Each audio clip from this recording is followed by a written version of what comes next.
Sementara itu, pemirsa, pasangan calon gubernur nomor urut 2 Ida Bagus Rai Dharma Wijaya Mandra melaksanakan simakrama di wilayah Desa Panji, Kecamatan Sukasada Buleleng. Dalam simakramanya kali ini, Rai Mandra berkomitmen untuk membenahi sistem usaha mikro kecil menengah yang ada saat ini. Kedatangan Rai Mandra bersama tim pemenangan Mantrekerta langsung disambut ratusan simpatisan yang sudah menunggu sejak siang hari. Dalam orasinya, selain menerima keluhan warga Panji yang hadir, Rai Mandra berkomitmen akan membenahi regulasi, khususnya mengatur pertanian dan usaha mikro kecil menengah.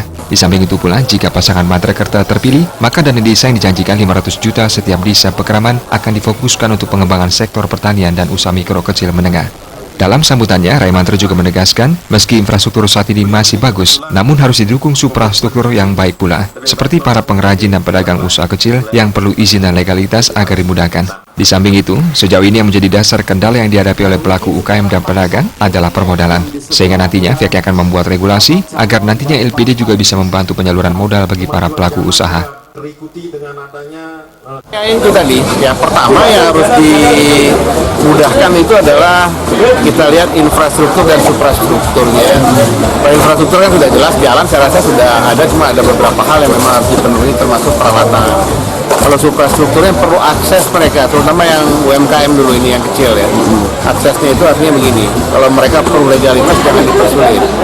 Dan juga untuk akses kepada kredit ya, permodalan juga jangan dipersulit. Jadi kita sudah terapkan di Denpasar itu ada izin usaha mikro kecil yang di kecamatan khusus. Dan itu juga kalau sudah terdaftar mereka di kepala desa, biasanya ya 1 jam 2 jam udah selesai dan sudah terakses di bank BPD atau di LPD itu sendiri. Itu 1 juta sampai 500 juta pinjamannya. Dan itu juga tidak begitu tinggi.